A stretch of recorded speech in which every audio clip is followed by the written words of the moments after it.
भगवान शिव का ध्यान करने से ही मन में जो छवि उतरती है वो एक वैरागी पुरुष की है। इनके एक हाथ में त्रिशूल, दूसरे हाथ में डमरू, गले में सर्वमाला, सर पर चंद्रमा, जटाओं में गंगा और सर पर त्रिपुर्ण चंदन लगा हुआ है। कहने का मतलब ये है कि ये चीजें शिव के साथ जरूर जुड़ी हुई हैं। आप दुनिया में कहीं भी चले जाइए, आपको शिव के मंदिर में शिव के साथ ये चीजें जरूर मिलेंगी। आप सभी ये तो जरूर जानते होंगे कि चंद्रमा और गंगा भगवान शिव के पास कैसे आए, लेकिन आप ये नहीं जानते होंगे कि डमरू, त्रिशूल, सर्वमाला और त्रिपुर्ण चंदन भगवान शिव के साथ ही प्रकट हुए थे या अलग अलग घटनाओं के साथ शिव के साथ जुड़ते गए। आज इस वीडियो में हम आपको बताएंगे कि इन 4 चीजों के साथ शिव का संबंध कैसे बना और ये चीजें शिव जी के साथ कैसे जुड़ी। चलिए शुरू करते हैं।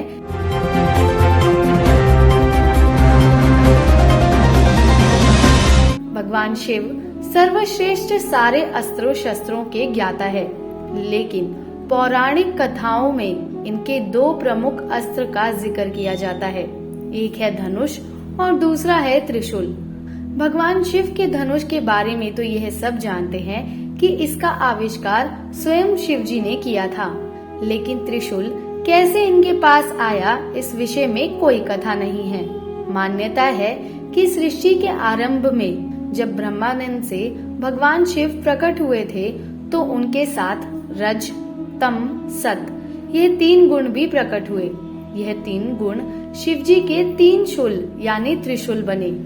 इनके बीच सामंजस्य बनाए बिना सृष्टि का संचालन संभव नहीं था, इसलिए भगवान शिव ने त्रिशूल रूप में इन तीनों गुणों को अपने हाथों में धारण किया और उसी समय से भगवान शिव के पास त्रिशूल है। ये तो हुई त्रिशूल की बात। अब बात करते हैं शिव जी के डमरू के बारे में। भगवान शिव के हाथों में डमरू आने की कहानी बड़ी ही रोचक है। सृष्टि के आरंभ में जब देवी सरस्वती प्रकट हुई तब देवी ने अपनी वीणा के स्वर से सृष्टि में ध्वनि को जन्म दिया, लेकिन इस ध्वनि में सुर और संगीत नहीं था।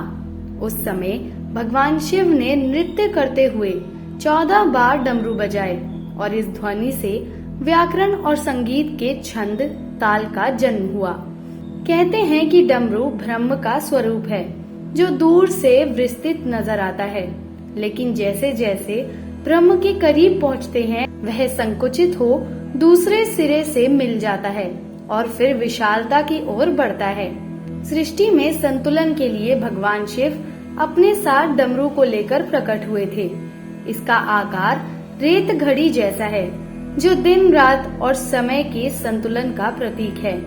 इनका एक स्वरूप वैरागी का है तो दूसरा भोगी का है जो नृत्य करता है, परिवार के साथ जीता है। चलिए अब बात करते हैं भगवान शिव के गले में नाग कहाँ से आया। दोस्तों, भगवान शिव के साथ हमेशा नाग होता है। इस नाग का नाम है वासुकी। इस नाग के बारे में पुराणों में बताया गया है कि यह नाग नागों का राजा है और नागलोक पर इनका शासन है। सागर मंथन के समय इन्होंने रस्सी का काम किया था जिससे सागर को मथा गया था। कहते हैं कि वासुकी नाग शिव के परम भक्त थे। इनकी भक्ति से प्रसन्न होकर शिव जी ने इन्हें नागलोक का राजा बना दिया और साथ ही अपने गले में आभूषण की भांति लिपटे रहने का वरदान भी दिया।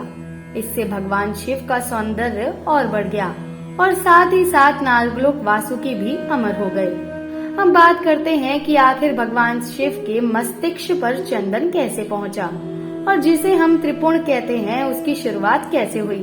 भगवान शिव के माथे पर भभूत यानी राख से बनी 3 रेखाएं हैं। माना जाता है कि यह तीनों लोकों का प्रतीक है। इसे रज, तम और सत गुणों का भी प्रतीक माना जाता है। लेकिन शिव के माथे पर भभूत की यह 3 रेखाएं कैसे आई, इसकी बड़ी रोचक कथा है। पुराणों के अनुसार दक्ष प्रजापति के यज्ञ कुंड में सती के आत्मदाह करने के बाद भगवान शिव ने उग्र रूप धारण किया था और सती के देह को कंधे पर लेकर त्रिलोक में हाहाकार मचाने लगे थे, जिसके बाद अंत में उन्होंने विष्णु चक्र से सती के देह को खंडित किया था, जिसके बाद अंत में विष्णु चक्र से सती के देह को खंडित किया था और उसके बाद भगवान शिव ने अपने माथे पर हवन कुंड की राख मली थी और इसी तरह सती की याद को त्रिपुण रूप में माथे पर स्थान दिया था। तो दोस्तों, अब तो आपको पता चल ही चुका होगा कि गंगा और चंद्रमा के अलावा ये 4 चीजें हमेशा भगवान शिव के साथ क्यों रहती है। अगर आपको ये वीडियो पसंद आई हो तो इसे लाइक एंड शेयर करें और आप सभी को सावन की महाशिवरात्रि की हार्दिक शुभकामनाएं। धन्यवाद।